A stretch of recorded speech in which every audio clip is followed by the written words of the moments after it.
పూర్వం ఒకరోజు కైలాసగిరి పర్వతం మీద శివపార్వతీల పుత్రులైన వినాయకుడు మరియు కుమారస్వామి ఇద్దరి మధ్యలో గణాధిపత్యం ఎవరికి చెందుతుంది అనే ప్రశ్నను దేవతలందరూ కూడా తీసుకువచ్చారు. ఇక ఈ సమస్యను పరిష్కరించడానికి అలాగే సకల గణాలకు అధిపతిని నియమించడానికి పరమేశ్వరుడు సమస్త దేవతల సమక్షంలో తమ పుత్రుల వైపు చూస్తూ, పుత్రులారా, మీలో ఎవరైతే ఈ సమస్త విశ్వాన్ని 3 సార్లు చుట్టి అలాగే మధ్యలో కనపడిన పుణ్యక్షేత్రంలో స్నానమాచరించి ముందుగా ఇక్కడికి వస్తారో వారే ఈ పదవికి అర్హులు అని తండ్రి చెప్తాడు. ఇక తండ్రి చెప్పగానే కార్తికేయుడు తమ వాహనమైన నెమలిపైకి వెక్కి మెరుపు వేగంతో ఆకాశంలోకి దూసుకుపోయాడు. కానీ వినాయకుడు మాత్రం ఇది చేయకుండా తిరిగి తన తల్లిదండ్రుల దగ్గరికి వచ్చి చేతులు జోడించి నమస్కరించారు. అది చూసి ఆశ్చర్యపోయిన దేవతలు, ఏమిటిది గణేశ, ఒకవైపు నీ తమ్ముడు పోటీకి సిద్ధపడి మనోవేగంతో లోకాన్ని చుట్టి రావడానికి వెళ్తే నీవు మాత్రం ఈ సమయంలో ఇలా చేయడానికి కారణం ఏంటి అని అడిగారు.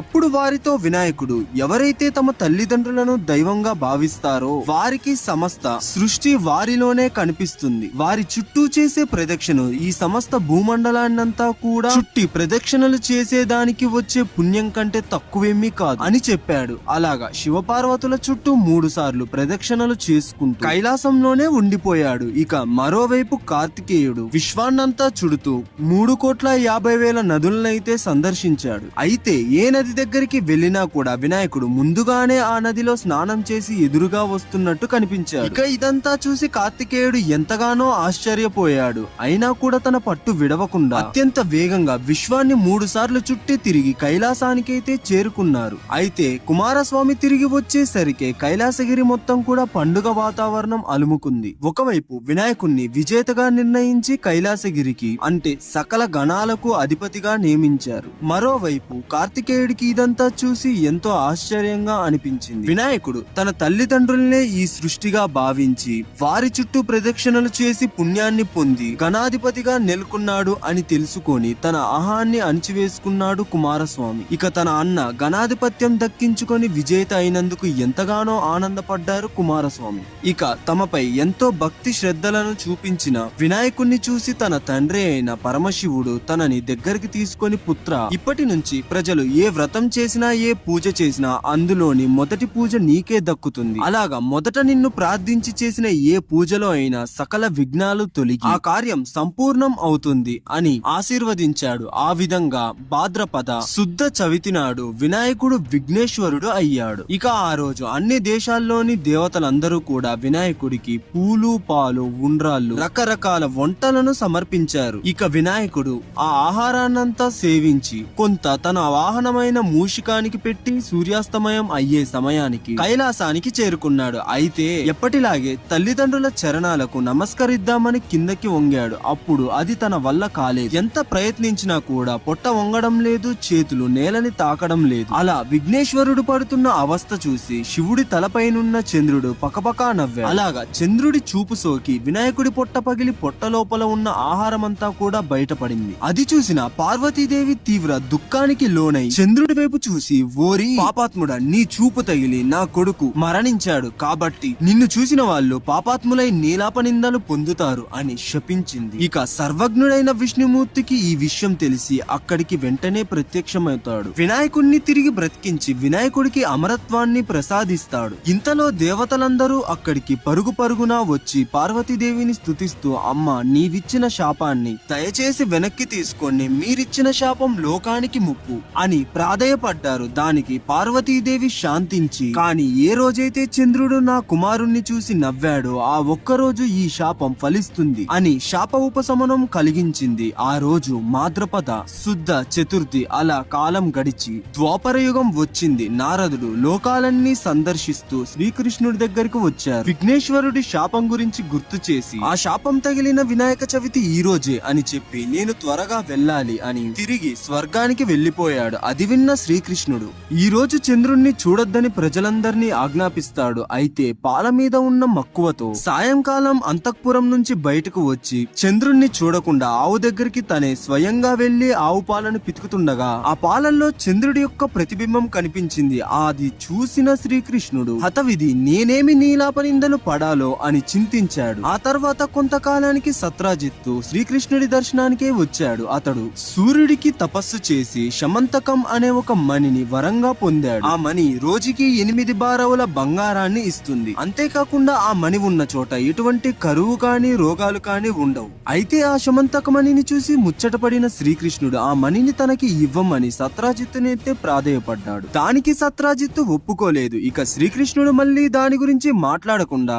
ఊరుకున్నాడు. ఓ రోజు సత్రాజిత్తు తమ్ముడైన ప్రసేనుడు ఆ మణిని తన మెడలో వేసుకుని వేటకని వెళ్ళాడు. అక్కడ సింహం ఆ మణిని చూసి మాంసం అనుకొని అతన్ని చంపేసి ఆ మణిని తీసుకొని పోతుండగా జాంబవంతుడు అనే పేరుగల బల్లూకం ఆ సింహాన్ని చంపి ఆ మణిని తన గుహకైతే తీసుకొని పోతుంది.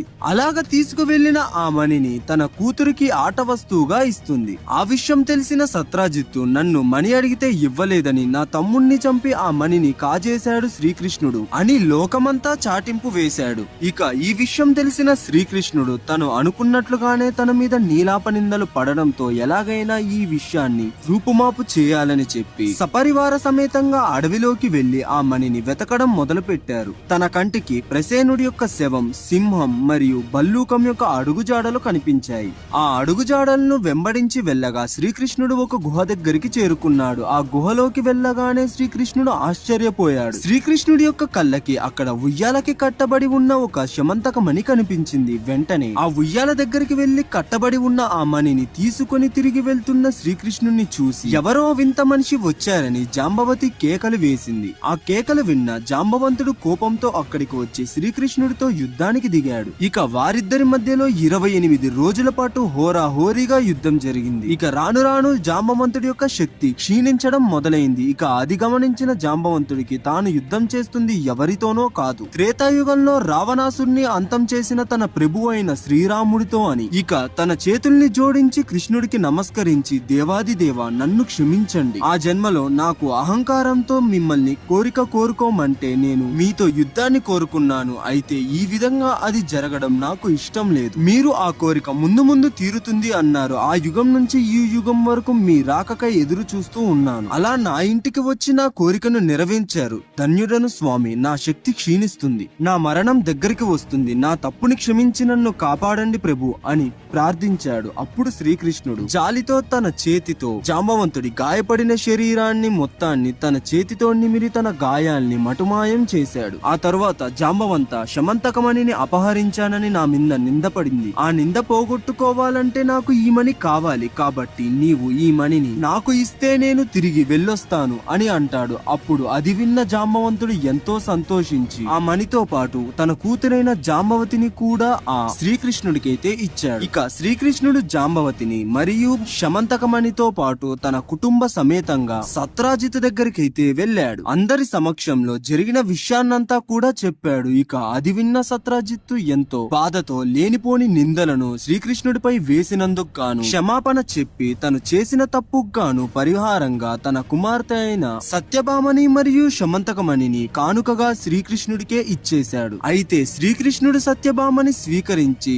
మణిని మృదువుగా తిరస్కరించాడు. ఇక ఆ విధంగా శ్రీకృష్ణుడు ఒక శుభముహూర్తాన సత్యభామను మరియు జాంబవతిని వివాహం చేసుకున్నాడు. ఇక కొంతమంది మునులు మరియు దేవతలు అక్కడికి వచ్చి స్వామి మీరు సమర్థులు గనక నీలాపనిందలు తొలగించుకున్నారు, కానీ మా వంటి సామాన్యుల పరిస్థితి ఏమిటి, మీరే మాకు మార్గం చూపాలి అని ప్రాధేయపడ్డారు. అప్పుడు శ్రీకృష్ణుడు వారిపై దయ చూపించి మాద్రపద శుద్ధ చవితి నాడు చంద్రుడిని చూసిన ఆ రోజు ఉదయం గణపతి దగ్గరికి వెళ్లి అక్షింతలు వేయించుకొని శమంతకమణి యొక్క కథను వింటే ఎటువంటి అపనిందలు కలగవు అని అనుగ్రహించాడు. అలాగ శ్రీకృష్ణుడి యొక్క మాటలు విని దేవతలు మరియు ఋషులు అందరూ కూడా ఎంతగానో సంతోషించారు. ఇక అందరికీ వినాయక చవితి శుభాకాంక్షలు. ఓం నమో విఘ్నేశ్వరాయ నమః అని అనడమైతే మర్చిపోకండి. వీడియో నచ్చితే లైక్, షేర్, సబ్స్క్రైబ్ చేసుకోవడం అయితే అస్సలు మర్చిపోకండి. ఛానల్లో ఇంకా ఇంట్రెస్టింగ్ వీడియోస్ చాలా ఉన్నాయి. అర్జెంట్ గా వెళ్ళి ఎక్స్ప్లోర్ చేయండి. అండ్ కమెంట్ బాక్స్ లో అయితే ఓం నమో విఘ్నేశ్వరాయ నమః అని పెట్టడం అయితే అస్సలు మర్చిపోకండి.